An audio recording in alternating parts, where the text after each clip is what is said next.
अस्सलाम वालेकुम। आवाज आ रही है आप लोगों को?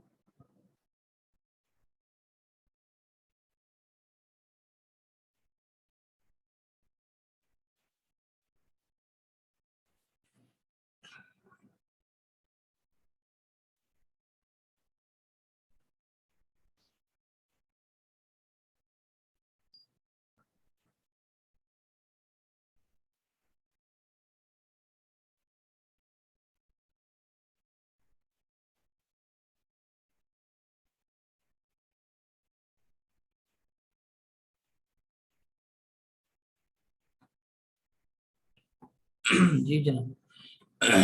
लास्ट लेक्चर से कोई सवाल है तो बताएं, वरना आगे चलते हैं।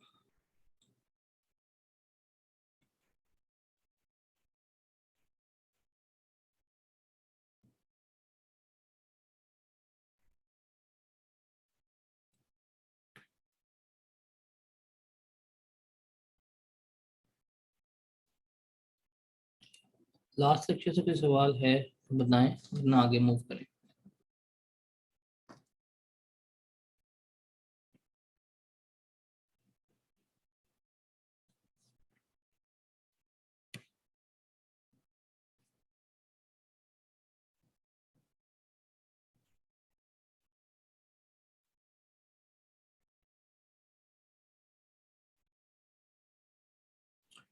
ठीक है जी, आगे चलते हैं।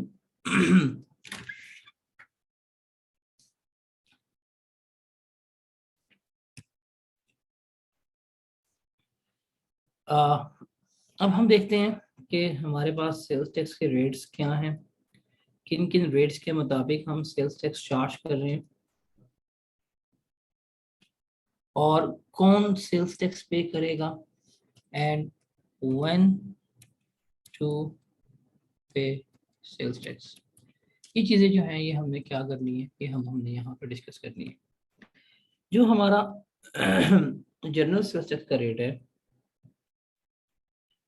वो तो 17% है, कि हम प्रोडक्ट्स वगैरह बेच रहे हैं उसके ऊपर जो है हम 17% जनरल सेल्स टैक्स जो है वो चार्ज कर रहे होते हैं। ये एक नॉर्मल सा कानून है, मतलब नॉर्मल सा रेट है हमारा। इसके अलावा हमने पढ़ा था कि अगर हम कभी भी किसी अनरजिस्टर्ड बंदे को सेल करेंगे तो हम उससे फर्दर 3% टैक्स भी जो होगा वो चार्ज कर रहे होंगे। तो 17% हम उससे नॉर्मल टैक्स लेंगे, प्लस हम 3% उससे क्या लेंगे, हम फर्दर टैक्स लेंगे whenever we supply goods to the unregistered person. ये चीज़ हमने याद रखनी है, ये चीज़ हमने भूलनी नहीं। तो ये जो 3% टैक्स है इसमें हम कोई किसी किस्म की एडजस्टमेंट्स वगैरह नहीं कर सकते। ये एज इट इज क्या होगा, एज इट इज हम ये कस्टमर से लेंगे और हम ये हुकूमत को पे कर देंगे। लेकिन एक जो मेन रूल है वो आपने याद रखना है कि जब भी आप किसी अनरजिस्टर्ड बंदे को सेल करेंगे तो 3% आपने उससे फर्दर टैक्स लेना है। आप रजिस्टर्ड बंदे को सेल करेंगे 17% टैक्स लेंगे, आप एक अनरजिस्टर्ड बंदे को सेल करेंगे उसके ऊपर 17% टैक्स भी लेंगे, और उसके साथ 3% फर्दर फर्दर टैक्स भी ले रहे होंगे।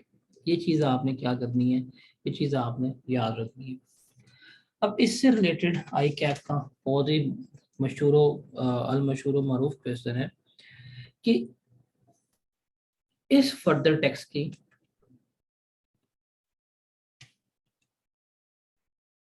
एक्सेप्शंस बताएं। मतलब अब हम कुछ ऐसी कंडीशंस पढ़ने लगे हैं जिसमें हम सप्लाई कर रहे हैं टू द अनरजिस्टर्ड पर्सन, लेकिन हम उससे फर्दर 3% टैक्स जो है वो चार्ज नहीं कर रहे। नॉर्मल रूल ये है कि आप किसी भी अनरजिस्टर्ड बंदे को सेल करेंगे आप 3% फर्दर टैक्स चार्ज करेंगे। लेकिन अब हम क्या देखेंगे कि हम देखेंगे कि एक्सेप्शंस इसमें हम ये 3% चार्ज नहीं कर रहे होंगे। अब वो क्या है उसको देखते हैं, ये इंपॉर्टेंट है। पेपर में मोस्ट फ्रिक्वेंटेड आस्क क्वेश्चन ये आता है आपका इवन न्यूमेरिकल्स में इसमें से एडजस्टमेंट वगैरह आती ही आती हैं, तो बड़ा इंपॉर्टेंट है ये कि इन फॉलोइंग केसेस में अगर हम सप्लाई कर रहे हैं तो हम इन लोगों से फर्दर 3% टैक्स जो है वो चार्ज नहीं कर रहे होंगे। कौन कौन से?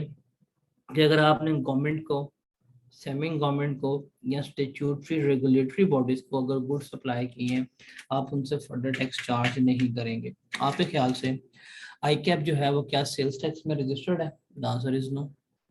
आई कैप सेल्स टैक्स में बिल्कुल भी रजिस्टर्ड नहीं है। लेकिन अगर आप आई कैप पर कोई चीज बेच रहे हैं तो आप आई कैप से फर्दर 3% टैक्स चार्ज नहीं करेंगे। ऑल्दो आई कैप अनरजिस्टर्ड है, लेकिन आप उससे फर्दर 3% टैक्स चार्ज नहीं करेंगे। आप एफबीआई को चीज़ बेच सकते हैं, आप उनसे टैक्स चार्ज नहीं करेंगे। एससीसीपी को या गवर्नमेंट के इदारे या सेमी गवर्नमेंट जितने भी इदारे हैं, अगर आप इन्हें बेचते हैं आप इनको फर्दर टैक्स चार्ज नहीं करेंगे। अब ये गवर्नमेंट के तमाम इदारे, ये कोई सेल्स टैक्स में रजिस्टर्ड नहीं है बट अनरजिस्टर्ड है, बेचोगे इनसे फर्दर टैक्स नहीं ले सकते, एक्सेप्शन में आते हैं। उसके बाद अगर आपने डायरेक्टली गुड्स बेची हैं एंड कंज्यूमर को, तो उनसे भी आप फर्दर टैक्स चार्ज नहीं करेंगे। अगर डायरेक्टली एंड कंज्यूमर को गुड्स बेच रहे हैं तो उससे फर्दर टैक्स चार्ज नहीं किया जाएगा। या रिटेलर जो है, अगर वो कस्टमर को चीज बेच रहा है तो रिटेलर भी कोई किसी किस्म का फर्दर टैक्स चार्ज नहीं करेगा। आप दुकान पे जाते हैं, आपने जाके कोई भी प्रोडक्ट लेना है, आपने बिरयानी मसाला लेना है या एनीथिंग लाइक दैट आपने परचेज करनी है, तो वो दुकानदार आपसे फर्दर टैक्स नहीं ले रहा, हालांकि वो रिटेलर है। रिटेलर आपको सप्लाई कर रहा है और आप अनरजिस्टर्ड हैं, आप 3% टैक्स पे नहीं करके आ रहे होते।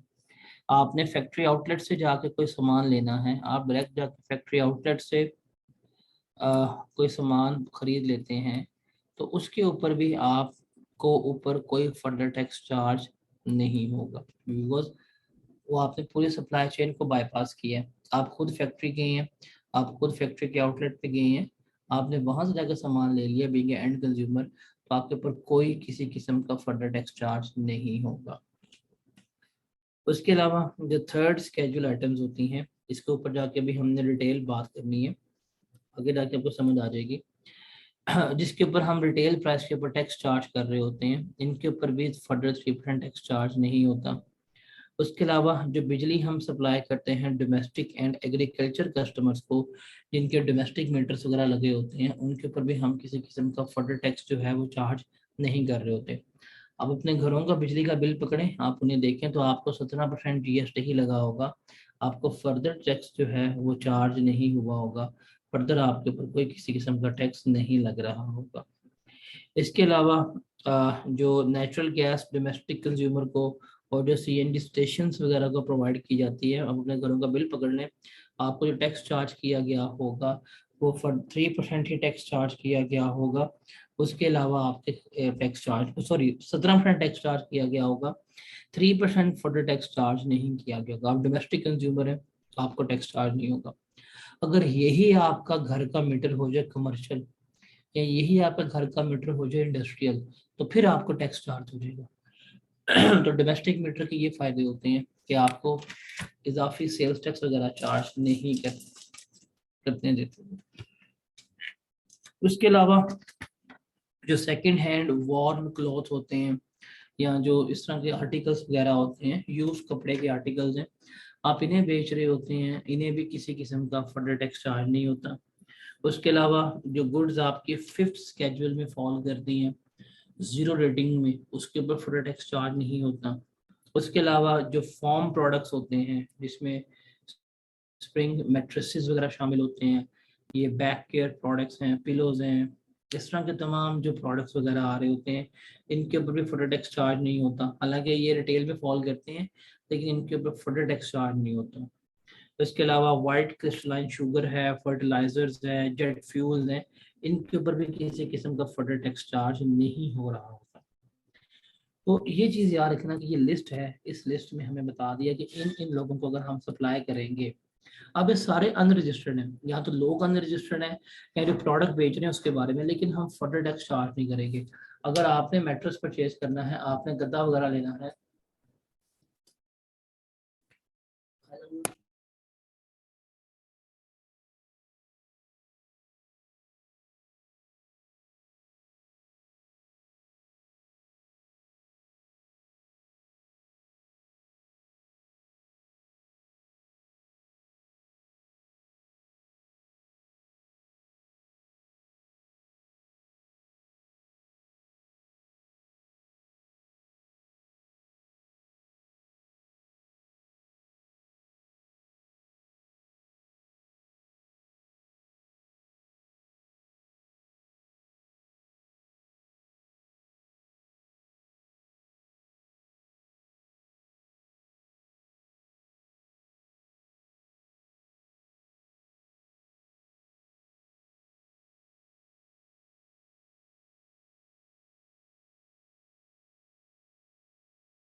तो आपने ये याद रखना है कि इन प्रोडक्ट्स के ऊपर या इन चीज़ों के ऊपर या इस तरह की सप्लाई के ऊपर हम किसी किस्म का फुल टैक्स चार्ज नहीं करते। आप जाएं, आप जाके आज मैट्रेस परचेज करें, कोई टैक्स चार्ज नहीं होगा। आप बैक केयर के प्रोडक्ट्स लें, कोई टैक्स चार्ज नहीं होगा। अब अपने घरों का बिजली का बिल पकड़ें, आप कैलकुलेशन करें, आपको जीएसटी 17% ही बढ़ा हुआ है, गैस 17% ही बढ़ा हुआ है। तो इन लोगों के ऊपर आपको फुल टैक्स चार्ज नहीं हो रहा होता। तो ये लिस्ट आपने याद रखनी है। और यहाँ पे मैंने आपको पहले ही बता दिया है कि अगर हम जिन लोगों से 3% फुल टैक्स लेते हैं, वो हम क्या करते हैं, वो हम एज इट इज गवर्नमेंट को क्या कर देते हैं, जमा करवा देते हैं, एफबीआई को जमा करा देते हैं। उसमें से कोई किसी किस्म की एडजस्टमेंट वगैरह नहीं कर रहे होते हैं।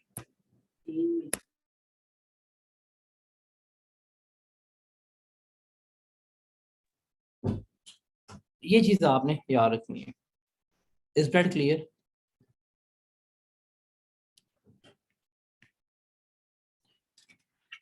अब यहाँ पे जरा याद रखिएगा, ये इंपॉर्टेंट पॉइंट है, ये पेपर में इम्प्लाइडली पूछेगा। आपको पूरे सेल्स टैक्स में कहीं पे भी नहीं बताया गया होगा कि भाई साहब ये फैक्ट्री आउटलेट का मतलब क्या होता है, ये डिपार्टमेंट्स का मतलब क्या होता है, ये कहीं भी आपको नहीं बताया गया होगा।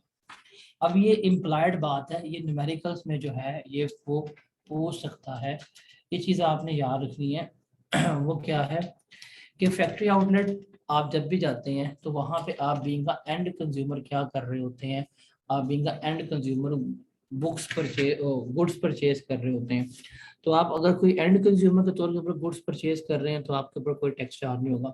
आपने अक्सर देखा होगा बड़े बड़े ब्रांड्स जो होते हैं इनके फैक्ट्री आउटलेट्स खुले होते हैं, आप जब कोई भी प्रोडक्ट वगैरह लेंगे तो आपके ऊपर सीधा 17% टैक्स लगाया जाएगा।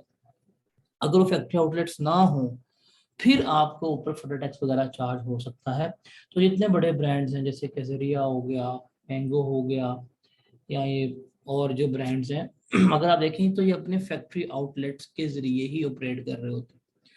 अब इनका फायदा कस्टमर्स को भी होता है, उनको भी होता है।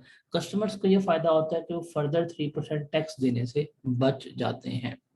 इसके अलावा याद रखिएगा एक और ये पॉइंट बहुत इंपॉर्टेंट है, ये इम्प्लाइड बात है, ये उसने एक्सप्लिसिट नहीं की हुई, वाजिया नहीं बताई हुई, लेकिन मतलब इसका यही है क्योंकि हम लॉ पढ़ रहे हैं कि अगर कोई कंपनी अपने एम्प्लॉयज को कोई चीज बेच देती है तो ये क्या सेल्स टू एंड कंज्यूमर है कि नहीं है? खुद बताओ। आप एक पेल फैक्ट्री में काम कर रहे हो, आपके ओनर ने आपको फ्रिज सेल कर दी है, खरीदी है आपने, आपने मार्केट नहीं गए, आप पहले फैक्ट्री गए हैं, आप उसी कंपनी में काम कर रहे हैं और आपने उनसे वो फ्रिज खरीदी है। अब अगर वो आपको वो बेच रहे हैं तो क्या आपने बीइंग का एंड कंज्यूमर खरीदी है ना, कि नहीं? बताओ जरा। बीइंग का एंड कंज्यूमर खरीदी है ना, तो कभी भी आपके ऊपर 3% फटर टैक्स चार्ज नहीं होगा। अब एम्प्लॉय हो आप उस कंपनी के एम्प्लॉय हो, मुलाजिम हो, आपके टैक्स फर्दर चार्ज नहीं होगा। आपकी पंखों बनाने वाली फैक्ट्री है, आपके पास एक स्कूल चल के आया, स्कूल वालों ने कहा जी हमें 40 पंखे चाहिए, आपने कहा ठीक है, आप स्कूल वाले आए, हम आपको पंखे दे देते हैं। आपने डायरेक्टली उस स्कूल वाले को पंखे दे दिए हैं। अब क्या ये स्कूल वाला जो है ये एंड कंज्यूमर है कि नहीं है? ये एंड कंज्यूमर है ना, बिकॉज इसने क्या करना है, इसने वो गुड्स लेके इस्तेमाल करनी है, आगे नहीं बेचनी, इसने इस्तेमाल करनी है। तो आप कभी भी स्कूल वाले के ऊपर फुटर टैक्स चार्ज नहीं करेंगे। Similarly goes with hospitals, government departments, अगर आप इनको डिपार्टमेंट्स को, इन इदारों को चीजें प्रोवाइड कर रहे हैं और वो बीइंग एंड कंज्यूमर चीजें ले रहे हैं, तो फिर उनके ऊपर कोई किसी किस्म का टैक्स जो है वो चार्ज नहीं होगा। Is that clear?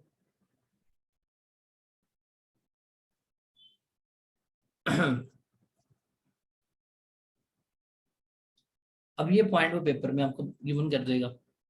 वो पेपर में अब आपको कैसे गिवन करेगा जरा देखिएगा, न्यूमेरिकल्स में ध्यान से इसको जरा ऑब्जॉर्व कीजिएगा। लिखा होगा जी सेल्स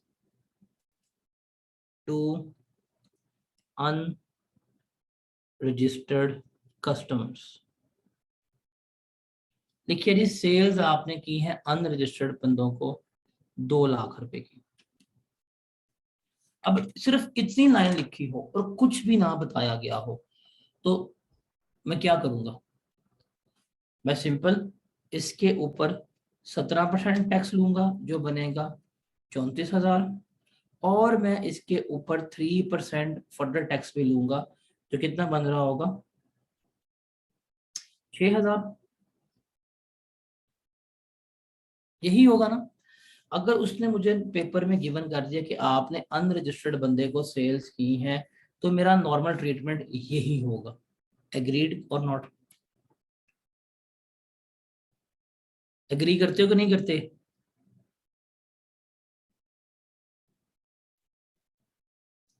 अब वो हमें यहाँ पे बता दे कि ये जो आपने 2 लाख की सेल्स की है, दिस सेल्स इंक्लूड्स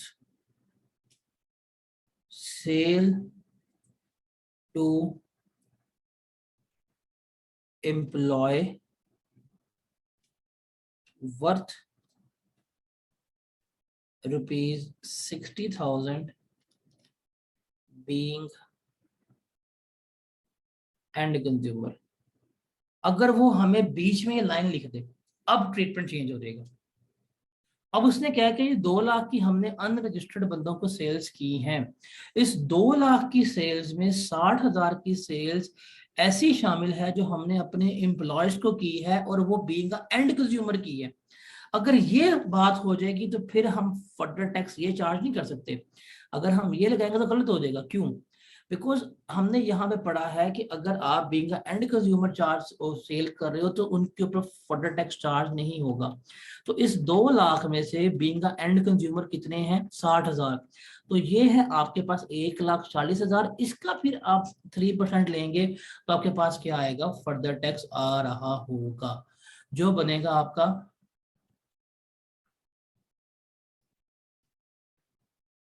42, 4200 आपका बन रहा होगा। तो इस तरह से एग्जाम में तकरीबन हर न्यूमेरिकल में ये एडजस्टमेंट गिवन है। तकरीबन हर न्यूमेरिकल में ये एडजस्टमेंट जो है वो गिवन है एग्जाम। तो यहाँ पे आपने ध्यान से बैठना होता है, ध्यान से देखना होता है वो क्या कर रहा है और क्या नहीं कर रहा। तो ये चीज आपने अपने माइंड में रखनी है। Got it? क्लियर है? अब जरा ये सवाल पढ़ो, बताओ are you able to answer this question और not?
Sir ji sir government 3% tax pay नहीं करती क्या? वो 17% पे करती है। तो सर अगर पे करती है तो वो खुद को क्या पे करती है?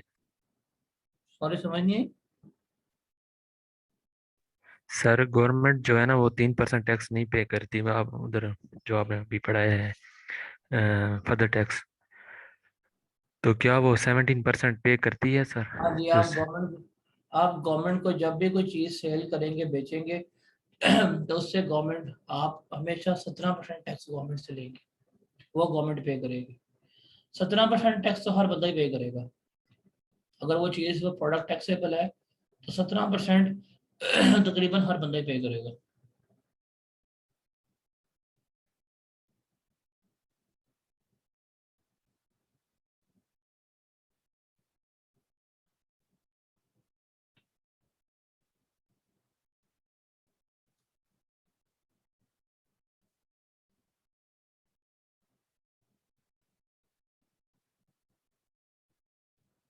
$1,40,000 का 3% 4200 आता है। इसमें क्या प्रॉब्लम है? मैथमेटिक्स है, सिंपल।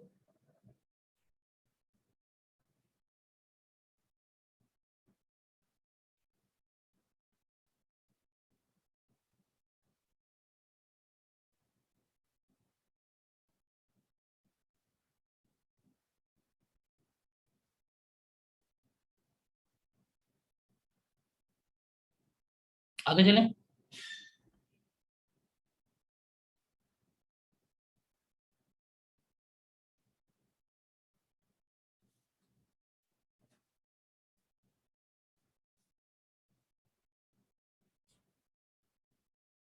अब भाई 17% हर बंदे से टैक्स लेना है।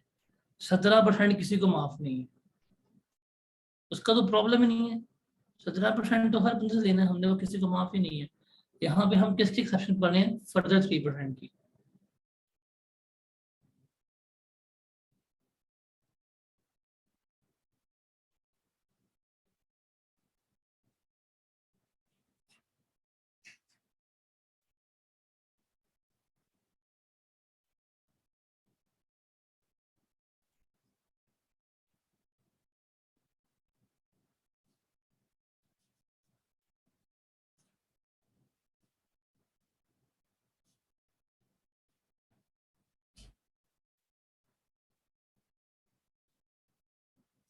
ठीक है जी, आगे चलते हैं। अब आगे हम देखते हैं वेरियस स्केड्यूल। अब हम देख रहे हैं एट स्केड्यूल।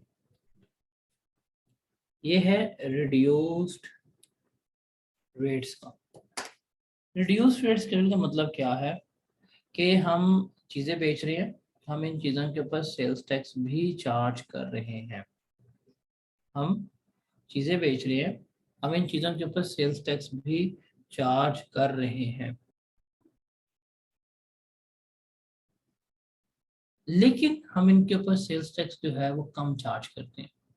नॉर्मल रेट 17% है, लेकिन हम 17% के ऊपर नहीं करेंगे, बल्कि हम क्या करेंगे? हम इसको चार्ज कर रहे होंगे 10% के ऊपर, 5% के ऊपर, 6% के ऊपर, 7% के ऊपर, 9% के ऊपर। मतलब हम उससे कम पे हैं। जो 17% है, उससे हम क्या कर रहे हैं? उससे हम कम रेट के ऊपर चल रहे हैं। तो इसे हमने क्या करना है? इसे हमने यहाँ पर लेकर चलना है। तो एट स्केड्यूल जो है, इसमें हम रिड्यूस रेट्स जो हैं उन्हें देखते हैं। अब रिड्यूस रेट्स कौन से हैं? फॉर एग्जांपल फर्टिलाइजर्स जो हैं उसके ऊपर हम 2% टैक्स चार्ज कर रहे होते हैं। जो फ्लेवर्ड मिल्क है उसके ऊपर 10% है। जितने भी मिल्क प्रोडक्ट्स हैं, जैसे ब्लू बैंड हो गया, या ये क्रीम्स वगैरह हो गई हैं, जितने भी मिल्क प्रोडक्ट जो रिटेल पैकिंग में बिक रहे हैं, इनके ऊपर 10% टैक्स चार्ज हो रहा होता है। आप सिल्वर बेचते हैं, उसके ऊपर 1% टैक्स चार्ज होता है। आप गोल्ड वगैरह बेचते हैं, उसके ऊपर टैक्स चार्ज हो रहा होता है। ये है रॉ फॉर्म में। आप ज्वेलरी के आर्टिकल्स वगैरह बेचते हैं, ज्वेलरी बना के, तो उसके ऊपर गोल्ड की वैल्यू का 1.5% टैक्स होता है।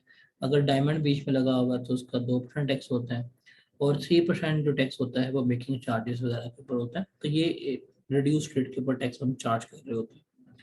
इसके अलावा वो जो प्लांट एंड मशीनरी जो है जो लोकली नहीं बन रही होती, इनका लोकल सब्स्टिट्यूट नहीं है, अगर आपने वो इंपोर्ट वगैरह की है तो इसके ऊपर फिर आप 10% टैक्स चार्ज कर रहे होते हैं। तो इसमें हमारे पास लिस्ट है प्रॉपर, उस प्रॉपर लिस्ट में हम क्या कर रहे होते हैं, हम देख रहे होते हैं कि ये आइटम अगर 8 स्केड्यूल में फॉल कर रही है, रेलेवेंट रेट क्या है, उसके मुताबिक हम टैक्स चार्ज कर रहे होते हैं। तो इसको आपको याद करने की जरूरत नहीं है। अच्छा, यहाँ पे इस पॉइंट से रिलेटेड है कि अगर आपने कोई गुड मशीन इंपोर्ट की है और आप उसको अपने इस्तेमाल के लिए इंपोर्ट कर रहे हैं, आपने वो प्लांट एंड मशीनरी इंपोर्ट की है जो आप इंपोर्ट करेंगे और आप खुद इसको इस्तेमाल करेंगे, उसको आगे नहीं बेचेंगे, तो उसका प्रोसेस क्या होगा, आप एक पोस्ट डेटेड चेक जो है वो डिफरेंशियल अमाउंट का जमा कराते हैं। फॉर एग्जांपल, आपको पता है कि आपका नॉर्मल टैक्स रेट है 17% और आप जो मशीनरी इंपोर्ट कर रहे हैं उसका लोकल सब्स्टिट्यूट वगैरह कुछ नहीं है, तो आप उसके ऊपर टैक्स कितना पे करेंगे, 10%।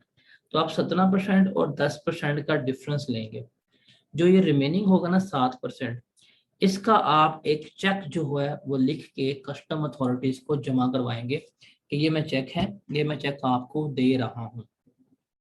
और जब आप इंपोर्ट करने के बाद अपनी फर्स्ट सेल्स टैक्स रिटर्न जमा करवाएंगे, वो अथॉरिटीज कस्टम जो होंगे वो आपको आपका चेक जो है वो वापस कर देंगे कि ठीक है सर, ये चेक आपका वापस हो गया, आपने हमें कहा था कि आप इसको इंपोर्ट करके खुद इस्तेमाल करेंगे, आपने ठीक कहा था, तो आपसे हमने एज अश्योरिटी लिया था कि आप इंपोर्ट करके खुद इस्तेमाल करेंगे और आप रिटर्न भी जमा कराएंगे, आपने इंपोर्ट भी किया, खुद इस्तेमाल भी किया, रिटर्न भी जमा करा दिया।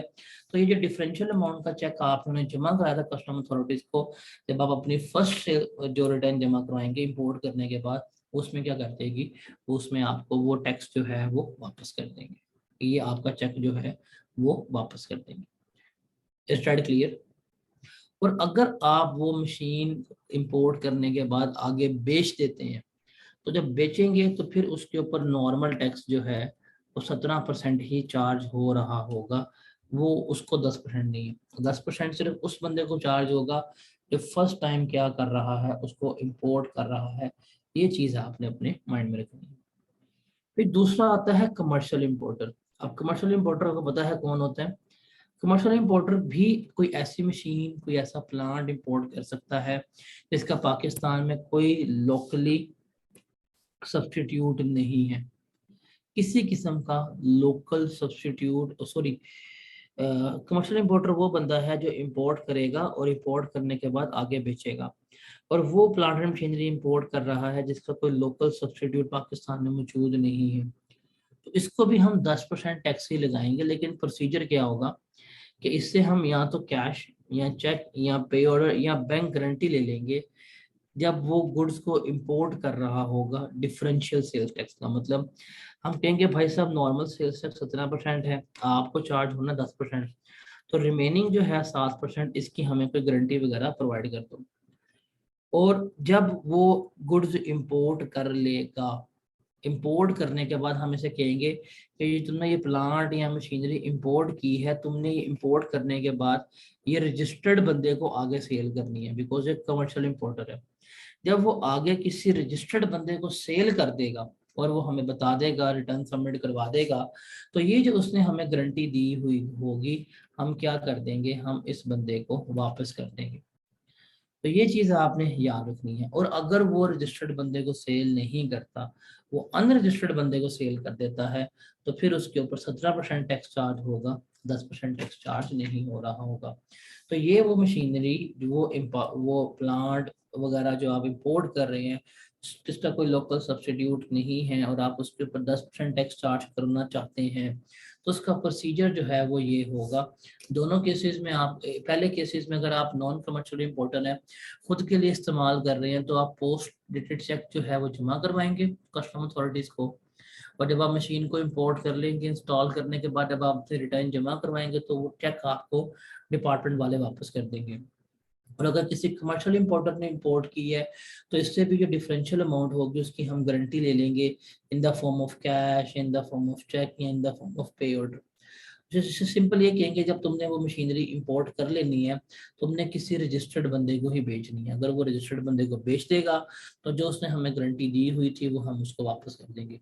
अगर वो किसी अनरजिस्टर्ड बंदे को बेचेगा तो फिर क्या होगा, फिर उसके ऊपर हम 10% नहीं बल्कि उस कमर्शियल इंपोर्टर के ऊपर 17% टैक्स ही चार्ज कर रहे होंगे। क्लियर है ये? इसमें कोई सवाल है तो बताएं।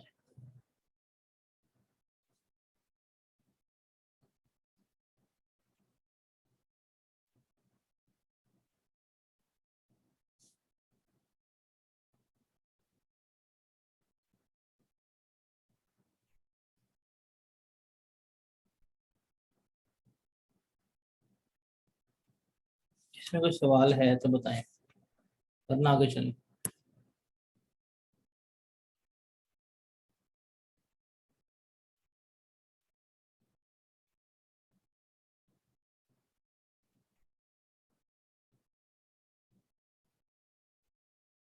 कोई सवाल नहीं है किसी को?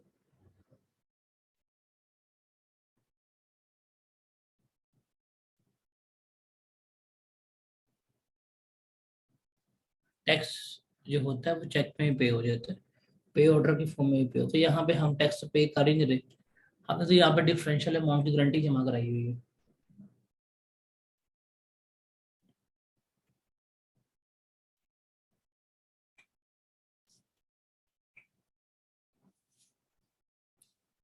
उसके बाद हमारे पास जो फिक्स 9 स्केड्यूल होते हैं या कैपेसिटी टैक्स वगैरह होते हैं, उसके बारे में देखते हैं।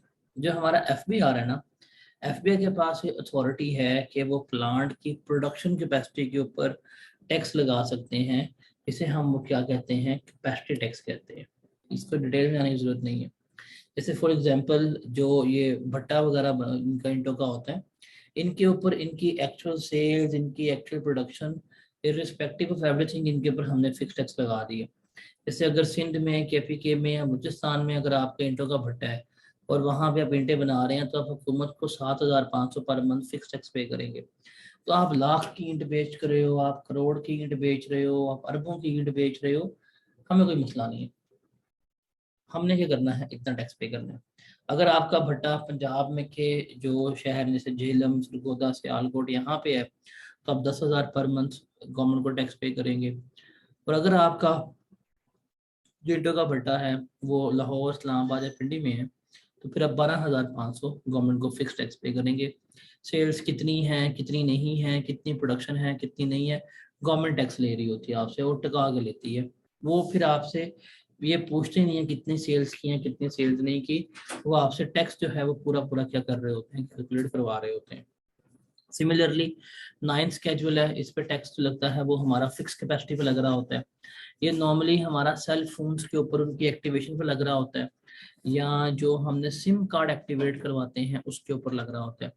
जैसे कोई भी सिम कार्ड होता है, सिम कार्ड के ऊपर जो कंपनी होती है उसकी एक्टिवेशन के ऊपर 250 रुपया गवर्नमेंट को पे करती है।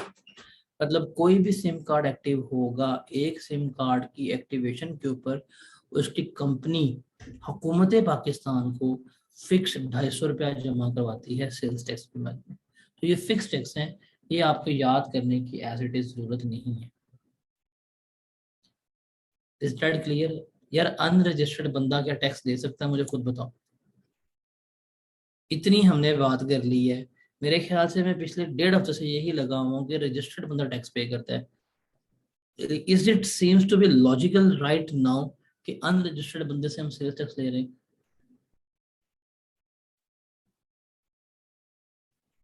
कॉमन सेंस भी इस्तेमाल करें। हम यहाँ पे हम पढ़ के आ चुके हैं कि रजिस्टर्ड बंदे से टैक्स लिया जाता है, अनरजिस्टर्ड बंदे से हम टैक्स ले ही नहीं सकते।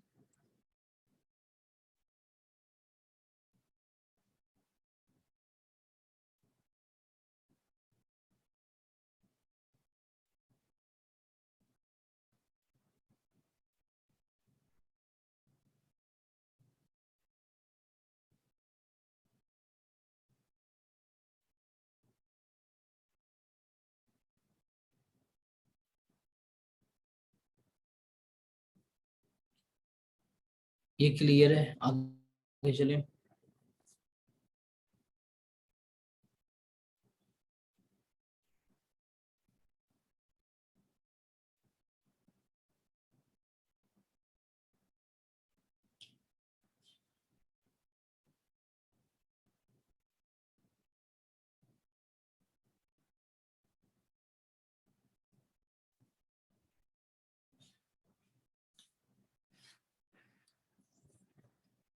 अब ये है हु इज लायबल टू पे सेल्स टैक्स। पास्ट पेपर में क्वेश्चन आ चुका हुआ है और ये 3 मार्क्स का क्वेश्चन है कि कौन कौन लायबल है सेल्स टैक्स पे करने के लिए। इसकी 3 लाइनें इसका जवाब है। कौन कौन? वो बंदा जो सप्लाई कर रहा है गुड्स की, वो सेल्स टैक्स पे करेगा। इसका मतलब जो परचेजर है जिसने सेल्स टैक्स पे किया वो एफबीआई को टैक्स पे नहीं करता, बल्कि वो उसको टैक्स पे करता है जिसने उससे गुड्स ली होती हैं।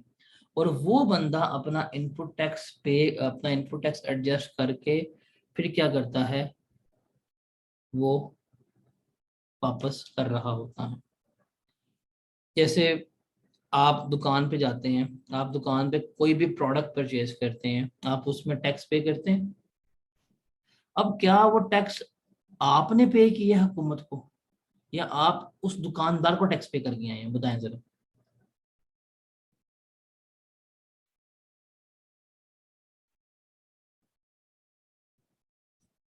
आपने दुकान शॉपकीपर को। अब ये जो शॉपकीपर है, ये जाकर किसको टैक्स पे करेगा? ये गवर्नमेंट को पे करेगा। इसके लिए ये वापस जरा सप्लाई चेन को देखें जरा। ये सप्लाई चेन जो हमने बनाई थी, अब इस सप्लाई चेन में हमने देखा था कि कौन बंदा डिपार्टमेंट को पे कर रहा है। तो जो डिपार्टमेंट को पे करता है हमने उसके बारे में बात करनी है। तो सिंपल सी बात है, जिससे हमने सामान खरीदा है हम उसको टैक्स पे कराएंगे। हम जब उसको टैक्स पे कर आए हैं, वो खुद उसमें से अपना इनपुट टैक्स एडजस्ट करेगा। इनपुट टैक्स एडजस्ट करने के बाद वो क्या करेगा, वो डिपार्टमेंट को पे कर देगा। तो ये मतलब सप्लायर वो टैक्स पे कर रहा होता है। उसके अलावा जब आप गुड्स को इंपोर्ट करते हैं तो eight the time of import जो इंपोर्टर है वो टैक्स पे करेगा। और जो सर्विसेज प्रोवाइड कर रहा है वो क्या करेगा, वो हुकूमत को टैक्स पे कर रहा होगा। Straight clear? ये 3 नंबर का सवाल है, हु इज लाइबल टू पे सेल्स टैक्स, कि हुकूमत को कौन पे करेगा टैक्स।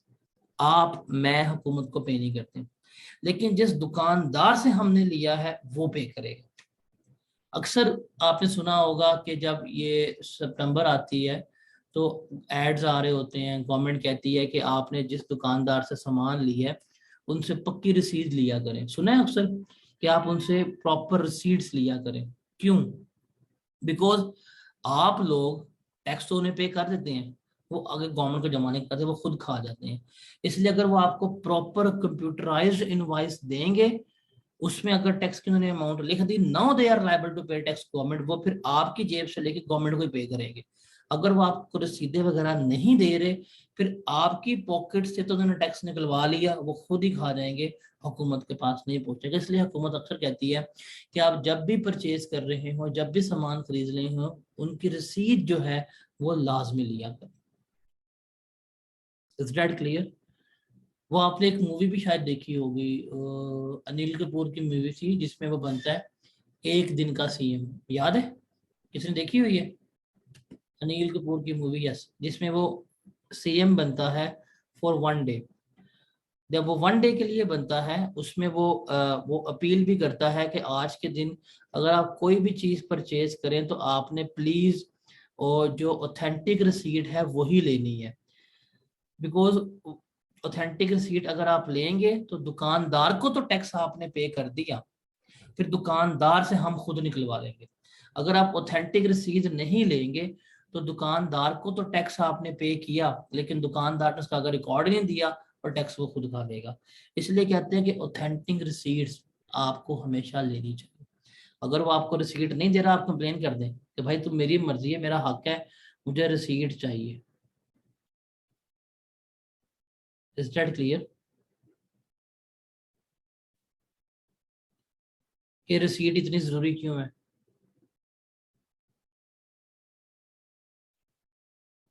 और वो नाइक मूवी में वो क्यों कहते हैं? और पाकिस्तान का सही बताऊं, हमारा सेल्स टैक्स कस्टमर से तो पे होता है, मतलब आप मैं, हम सेल्स टैक्स रेगुलरली पे करते हैं। But the problem is that वो टैक्स हुकूमत तक नहीं पहुंच पाता, ये दुकानदार खा जाते हैं। इसलिए आप लाजमी क्या किया करें, आप लाजमी प्रॉपर रिसीट लिया करें, बिकॉज आपकी पॉकेट से निकल गया, आपकी जेब से निकल गया। अब मेक श्योर करना है कि हुकूमत तक भी जाए, ये हुकूमत तक नहीं जा पाता। ये जो बीच में ना हमारे ताजर हजरात यही खा जाते हैं, और ये बहुत बड़ा आयरनी है हमारे मुल्क की। हमारा मुल्क बड़ा अच्छा है, हमारा मुल्क बहुत अच्छा मुल्क है, हमारे लोग नहीं अच्छे। हम अपने मुल्क के साथ बहुत जुल्म करते हैं, कभी कभी दुख लगता है कि इतना हम अपने मुल्क के साथ नॉन सीरियस क्यों हैं। हमें यहाँ पे 17% सेल्स टैक्स पे करते हुए तकलीफ होती है, लेकिन हम यहाँ से यूके चले जाएंगे, वहां पे इमिग्रेशन करवा के 47% टैक्स पे करेंगे, बड़ी खुशी होगी। और नहीं पे करेंगे तो वो डंडे मार मार कर टैक्स निकलवाएंगे, वहां पे हम बड़े खुश हैं। वहां पे जाके हम आ, उनके ट्रैफिक लॉस को फॉलो करेंगे, डर होगा। यहाँ पे सिग्नल तोड़ने में मजा आएगा, तो हम अपने मुल्क के साथ सालों में, मैं खुद फील करता हूँ कि हमारे मुल्क को डुबोने वाले, तबाह करने वाले हम लोग खुद ही हैं, नॉट हुक्मरान, not elite class. We people are responsible for these all things happen to this country. ये रियलिटी है। अब इमरान खान की कोई वो मिल नहीं है मिर्चों वाली जिसमें इंटे पीस के आपको खिला रहा है। नवाज शरीफ की कोई मिल नहीं है जिसमें चाय की पत्ती में रंग मिक्स करके पिला रहा है। लेकिन लाहौर के शालम मार्केट की गलियों में छोटे छोटे कारखाने खुले हुए हैं जहां पे मिर्चों में ईंट पीस के डाली जा रही है। आप लोग, हमारी सेहत को तबाह करने वाला नवाज शरीफ इमरान खान नहीं है, वो बंदा है जिसकी इतनी लंबी दाढ़ी होगी, इतना बड़ा उसका पेट होगा, हाथ में उसकी तस्बीह होगी, और वो हर हुक्मरान को गाली दे रहा होगा, लेकिन उसके कारखाने में जो चीज बिक रही है उससे हमारे बच्चे मर रहे होंगे। ये रियलिटी है। कभी भी अगर आप लाहौर में से, बिकॉज मैं तो लाहौर में रहता हूँ, मुझे ज्यादा लाहौर का पता है। आप लाहौर की जो एंट्रेंस है टुवर्ड्स शाहदारा या टुवर्ड्स कसूर, आप कभी यहाँ पे सुबह का टाइम 5 बजे पहुंच जाए, कभी भी। अक्सर मैं, क्योंकि बाइक राइड वगैरह कर रहा हूँ तो मेरा शौक है, तो मैं अक्सर तकरीबन हर संडे को मैं ऐसे निकल लेता हूँ सुबह 4-5 बजे राइड करने के लिए। तो मैं देख रहा होता हूँ कि जितनी दूध वाली गाड़ियां हैं ना, वो लाहौर की एंट्रेंस से 10 किलोमीटर पहले ही खड़ी हो जाती हैं। और जो दूध में वो काम कर रहे होते हैं, अगर आप वो देख रहे हैं, दूध देना छोड़ रहे हैं। अब वो नवाज शरीफ ने नहीं किया, वो इमरान खान ने नहीं किया, वो सरदारी ने नहीं किया, वो किसी एस्टेब्लिशमेंट ने नहीं किया, कौन कर रहा है? वो दूध पी के बच्चे बीमार होकर जाएंगे, हॉस्पिटल में बीमार होंगे, कौन जिम्मेदार होगा? नॉट नवाज शरीफ, नॉट इमरान खान, हम खुद। लेकिन वही बंदा जब दूध बेचने आएगा कहेगा जी महंगाई बड़ी हो गई है, ये भी चोर है, वो भी चोर है, हमारा मुल्क लूट के खा गए हैं, और वो अपने गिरफ्तार नहीं चाहता। और अवाम is more pathetic and worst then these leaders. और ये मैं बड़े साबित भी इस चीज से कर सकता हूँ। ये जो हमारे हैं ना, जितने भी हमारे पॉलिटिशियंस हैं, लीडर्स हैं, मैंने समटाइम्स मासूम समझता हूँ, शरीफ समझता हूँ कि ये इस उम्र में भी हमारे लिए क्या कर रहे हैं, काम कर रहे हैं। अब अपनी सराउंडिंग्स में देखें, हमारे घर में, हमारे सराउंडिंग्स में अगर कोई बंदा बुजुर्ग हो जाता है, 50-60 साल क्रॉस कर जाता है, क्या किसी काम करने के काबिल रहते हैं? बट ये जो हमारे पॉलिटिशियन है, ये 60-60, 65-65, 70 साल के हैं, फिर भी ये काम कर रहे हैं, ये बहुत बेहतर है इन लोगों से। तो कलेक्टिवली वही एज अ नेशन जो है वो फेल है हमारे मुल्क को तबाह करने के लिए। तो ये हुक्मरानों को कोसने की बजाय अवाम अपने आप को कोसना शुरू कर देना, हमारा मुल्क बेहतर हो जाएगा। और ये बहुत बड़ा सच है जो हम कभी भी नहीं मानेंगे, क्योंकि हमें आती है पॉइंट स्कोरिंग करना, हमें आती है अपना मुद्दा किसी और पे डाल। ये रियलिटी है कि अपनी गलती मैंने तस्लीम नहीं करना, हमने दूसरों पे डाल देनी। पाकिस्तान फेल्ड स्टेट कभी भी नहीं थी, ना पहले थी ना अब थी। आप लोग अभी अभी उगे हैं और आप लोगों के पास अभी इंटरनेट की एक्सेस आ गई है, तो जो दिल में आता है आप लोग वो बोल रहे होते हैं, ऐसा नहीं होता। ना तो आप लोगों की कोई रिसर्च है, ना आप लोगों के पास कोई नॉलेज है, ना आप लोगों के पास कोई ऑथेंटिक सोर्सेज होते हैं। सुनी सुनाई बात को पकड़ते हैं आगे फैला के, जी हम तो ये हो गए, हम तो वो हो गए। कभी कोई फैक्ट खुद चेक किया जाके? कभी कोई चीज खुद देखी है? मैं सिंपल एक चीज के ऊपर बिलीव रखता हूँ। नबी करीम सल्लल्लाहु अलैहि वसल्लम की हदीस मुबारक है कि एक शख्स के झूठा होने के लिए इतना ही काफी है कि वो कोई बात सुने और बगैर तस्दीक किए हुए उसको आगे फैला दे। जब मेरे नबी ने ये कह दिया, देन हम सारे के सारे इसमें शामिल हैं। अब आप खुद देखें कि आप जो खबरें ये सब कुछ शेयर कर रहे होते हैं कितनी तस्दीक शुदा होती हैं। दिन में आप लोगों की 100 खबरें जो आप लोग वायरल कर रहे होते हैं, 99 झूठी साबित होती हैं। कोई शर्मिंदगी से आती है हमें उस वक्त? हमें नहीं आती। हम झूठ को इतना बेचते हैं, इतना बेचते हैं, इतना बेचते हैं कि सच बेचारा सामने आता ही नहीं।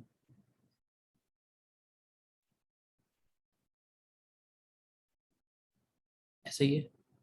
अभी जो आप कह रहे हैं जी अरशद शरीफ के साथ ये हुआ है, इतना उसके डेथ के ऊपर आप लोगों ने एक ऐसा वो असर्टिव अपना स्टांस ले लिया कि आप लोगों ने फॉर श्योर फैसला सुना दिया है कि जी हम नहीं मरवाया इसको। Are you for sure? Do you have any evidence? इतने असर्टिव है। मतलब एक चक बयाली की छत पे बैठा हुआ बंदा भी कह रहा है जी इन्होंने मरवाया है। घर में से कोई बात सुनता वो भी लगा होगा। अब जिन्होंने मारा है वो खुद कह रहे हैं हमसे मिस्टेक हो गई है।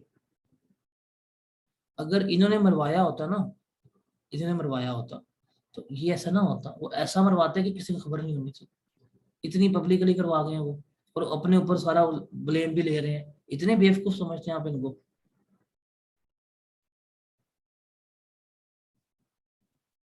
ऐसे नहीं होता। कभी भी इतने असर्टिव नहीं होते कि आप हर चीज कंक्लूड करके पहले ही बना के अपना माइंड, हाँ जी ये ऐसे ही हुआ। अगला बंदा सच बता बता के कब्र में चला जाता है, नहीं ऐसा ही हुआ है। वो इसी के ऊपर पार्ट वन में कहा आपने, एफएससी पार्ट वन में स्टोरी पढ़ी हुई थी, अ पीस ऑफ स्ट्रिंग। इस पे वो क्या करता है, वो उठाता है और उसके ऊपर असर्टिव लोग खोज जिसने चोरी की है, इसने वॉलेट चोरी की है। वो बंदा कब्र तक कहता है कि मैंने चोरी नहीं की। लेकिन जो लोगों ने असर्टिवनेस उसके लिए बनाई होती है तबाह कर देती है। यही चीज आप लोगों को मेंटली तौर पर तबाह कर रही है। आप लोग पूछते हैं ना कि हम इतने डिप्रेस क्यों हैं, परेशान क्यों रहते हैं, जिंदगी में सुकून क्यों नहीं है? तबाह करने वाले आप खुद हैं अपने आप को। आपके माइंड डिसर्टिव हैं। आप किसी को सुनते नहीं हैं, आप किसी को देखते नहीं हैं, आप कंक्लूजन तक नहीं जाते, आप चीज़ों को प्रोसेस नहीं कर रहे। आप लोगों ने अपनी अपनी एक दिमागों में पिंजरे बनाए हुए हैं, उसमें रहना शुरू कर दी है। नेगेटिविटी अपने अंदर इतनी आगे भर ली हुई है, किसी को बर्दाश्त नहीं करेंगे, जिंदगी ऐसे ही होगी।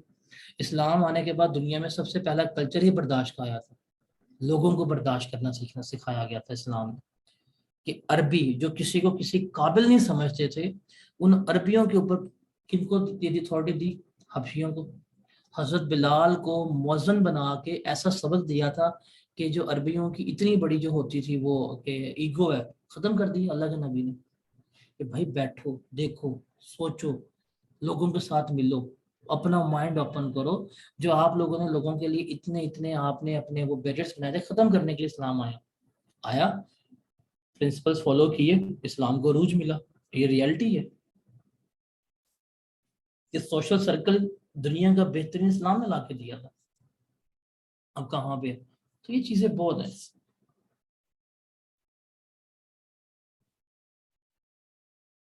इसलिए कहते हैं असर्टिव नहीं होना चाहिए। हालात बुरे हैं, मैं कब कह रहा हूँ कि जी हम तो यहाँ पे यूटोपिया में रह रहे हैं, बड़े आला हालात हैं, दूध शहर की नहरें बह रही हैं। नहीं, मैंने सिर्फ भी नहीं कहा। हालात बहुत बुरे हैं, मुझे पता है। आपसे ज़्यादा पता है मुझे। अभी जो रिसेंट फ्लड रिलीफ एक्टिविटीज में काम की हैं, उन जगह पे भी जाके देखा है जो इलाका गैर है, जहाँ पे गवर्नमेंट की रिटी नहीं है, किसी भी गवर्नमेंट की, जहाँ पे तालिबान बैठे हुए हैं, वहां तक गया हूँ मैं। हालात बहुत खराब है। लेकिन डेट डजेंट मीन कि इतने हालात खराब होने के बाद हम अपने मुल्क को ही रगड़ते जाएं। जब दिल करे पाकिस्तान ये है, पाकिस्तान वो है। इतना शौक है ना पाकिस्तान को बुरा कहने का, जाओ इंडिया में रह के आओ 1 महीने के लिए।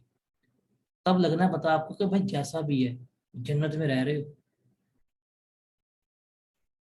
कभी ये भी देखा करें, अपने मुल्क को इतना जलील ना करें, ये रियलिटी है। कदर करें अपने मुल्क की, जिनके पास मुल्क नहीं है उनसे पूछें कैसे गुलामी की जिंदगी में रह रहे हैं। आपकी आबादी भी 22 करोड़ है, इंडियन मुस्लिम्स भी कोई 22-24 करोड़ के करीब है। इंडियन मुस्लिम्स का हाल देख लें, अपना हाल देख लें, उनका लाइफ स्टैंडर्ड देख लें, अपना लाइफ स्टैंडर्ड देख लें, इधर रियलिटीज होती हैं। ये पॉइंट क्लियर है। अरे एक तो मेरे अंदर का ना संदीप महेश्वरी जाग पड़ता है, इन मुझे में गोली मार देनी है संदीप महेश्वरी को।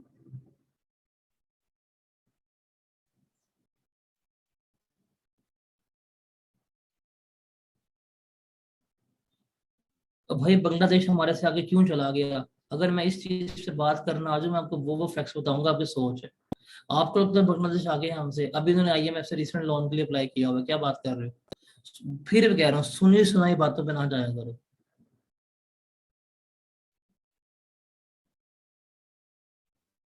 आप अपने मुल्क में 22 करोड़ आबादी का कुंबा पाल रहे हैं, आपके रिसोर्सेज बड़े छोटे हैं। उनकी आबादी, उनके रिसोर्सेज देखें कभी जाके, कभी जाके किसी से पूछें कि टाउन प्लानिंग करते हुए कैसे गवर्नमेंट के हाथ खुले होते हैं।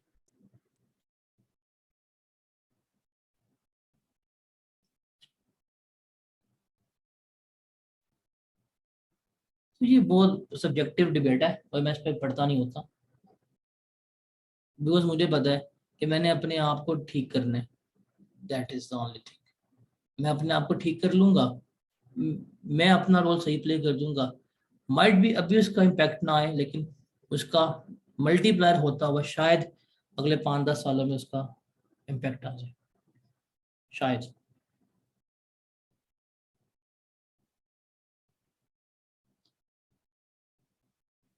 Simple is that.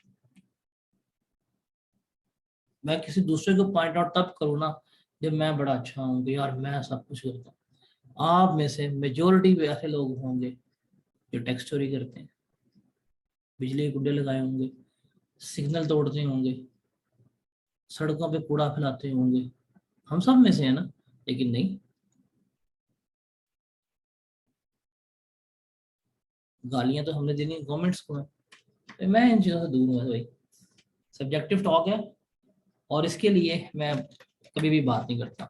But in that case अगर आपको ज़्यादा शौक हो पॉलिटिक्स में ऊपर आके अपनी लाइफ तबाह करने का, तो आप जाएं, आप इन पॉलिटिशियंस को देखें, इन्हें फॉलो करें, इनके जलसों में जाएं, इनको नारे मारें।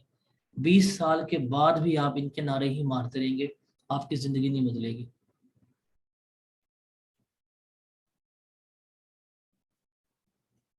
अपनी जिंदगी बदलनी है, अपने लिए काम करें, वरना ब्लाइंड होके इनके पीछे लगे रहे। 20 साल के बाद मैं पूछूंगा हाँ भाई कहाँ पहुंचे, जिस जलसे में जा रहा हूँ, क्यों जी, हमारे लिए तब्दीली आने वाली है, कभी नहीं आएगी। उसके बाद एक और सवाल है, question number 3। Sorry, question number 3 कह रहा हूँ, ये भी 3 मार्क्स का क्वेश्चन आता है। सेल्स टैक्स पे कब करना है?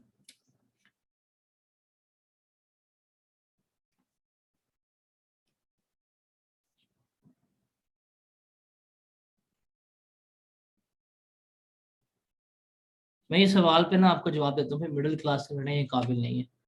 सुथरी करूंगा, सबर करना। अब आता है 3 नंबर का सवाल, कि अक्सर है कि सेल्स टैक्स कब हमने पे करना है। पेमेंट का मतलब यहाँ पे है कि ये जो अमाउंट है, ये डिपार्टमेंट को, FBR को कब जमा करवानी है।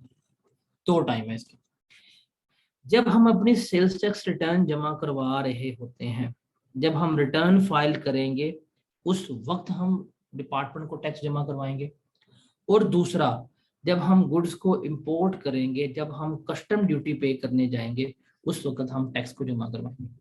ये 2 ही सिनेरियो हैं, 2 ही केसेस हैं, 2 ही टाइम है जिसके ऊपर हम टैक्स जमा करवा रहे होते हैं। तब जब हम गुड्स को इंपोर्ट करते हैं, इंपोर्ट के वक्त जब हम कस्टम ड्यूटी पे करने जाते हैं, at a time of paying custom हम क्या करते हैं, सेल्स टैक्स जमा कराते हैं। और नॉर्मल सिनेरियोज में जब हम अपनी सेल्स टैक्स रिटर्न जमा करवा रहे होते हैं, उस वक्त हम क्या कर रहे होते हैं, सेल्स टैक्स जमा करवा रहे होते हैं।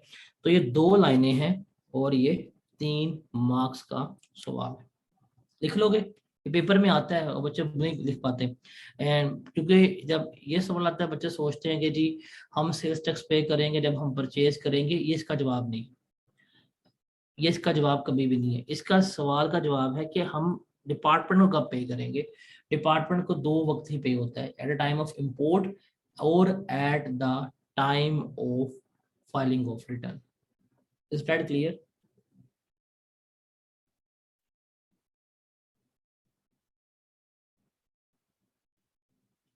इसमें कोई सवाल है तो बताएं।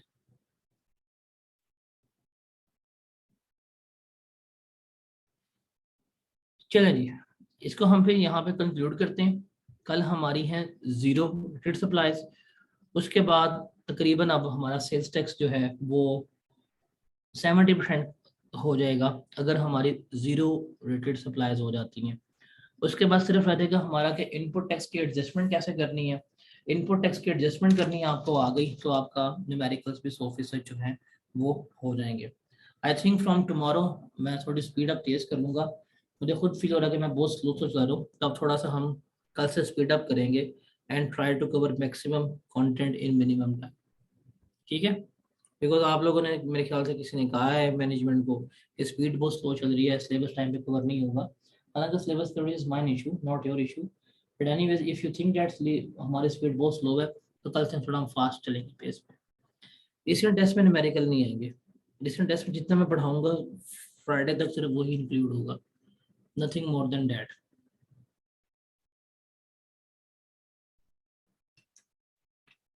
न्यूमेरिकल्स का मैं आपके साथ एक सेपरेट टेस्ट कंडक्ट करा दूंगा, वो मैं सेपरेट कर दूंगा न्यूमेरिकल्स का। बट जितना हम फ्राइडे तक कंप्लीट करेंगे उतना ही टेस्ट का सिलेबस होगा।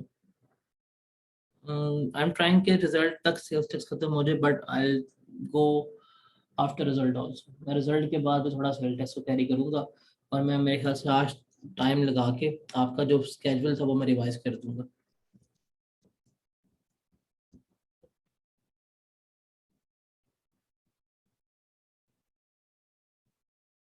जी जनाब, और कोई सवाल है तो बताएं।